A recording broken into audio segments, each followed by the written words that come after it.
Subscribe now and press the bell icon. Never miss an update.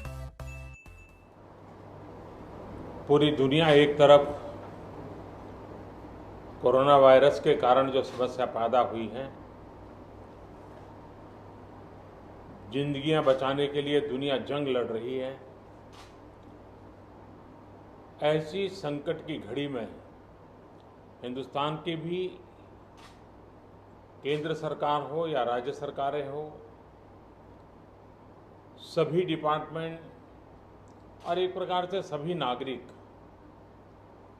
ये corona virus की लड़ाई में पिछले 2-2.5 महीने से लगे हुए हैं। ऐसे समय साइक्लोन का इतना बड़ा संकट, और वो भी सुपर साइक्लोन, बहुत ही चिंता का विषय था।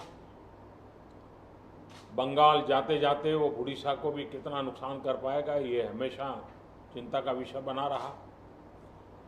लेकिन जिस प्रकार से यहाँ पर व्यवस्थाएं इंस्टीट्यूशनलाइज हुई हैं, गांव तक नागरिकों को क्या करना है ऐसे संकट के समय, इसकी भली भांति जानकारी होने के कारण यहाँ जीवन बचाने में बहुत बड़ी सफलता मिली है।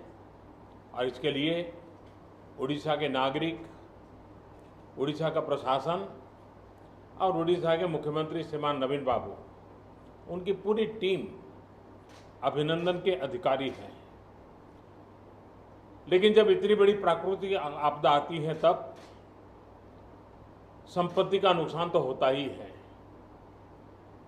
पश्चिम बंगाल की तुलना में उड़ीसा में उतना नुकसान नहीं हुआ है, लेकिन जाते जाते भी वो पूंछ पटक करके तो जाता ही है ऐसे प्रकार का संकट। और इसलिए हाउसिंग में, एग्रीकल्चर में, पावर में, कम्युनिकेशन में, इंफ्रास्ट्रक्चर में जो नुकसान हुआ है, तो मैंने आज पूरा डिटेल रिव्यू लिया है। राज्य सरकार ने भी विस्तार से मेरे सामने सारी बातें रखी हैं। यहाँ की सरकार की व्यवस्था की तरफ से बहुत ही जल्द उसका आकलन करके रिपोर्ट भारत सरकार को मिलेगी। भारत सरकार की टीम भी तत्काल यहाँ पहुँचेगी और पूरी परिस्थिति का रिव्यू कर करके लंबे समय के लिए रिलीफ हो, रिस्टोर करने की बात हो, रिहेबिलिटेशन की बात हो, इन सारी चीज़ों को प्राथमिकता देते हुए काम आगे बढ़ाया जाएगा। लेकिन तत्काल आवश्यकता को ध्यान में रखते हुए भारत सरकार की तरफ से 500 करोड़ रुपया एडवांस व्यवस्था के रूप में देने का हमने निर्णय किया है। और बाकी आवश्यकताएं एक बार कंप्लीट सर्वे होने के बाद, रिहेबिलिटेशन की पूरी योजना बनने के बाद, भारत सरकार भी कंधे से कंधा मिला करके ओडिशा के विकास की यात्रा में और इस संकट की घड़ी से बाहर निकलने के काम में पूरी तरह मदद करेगा। बहुत बहुत धन्यवाद।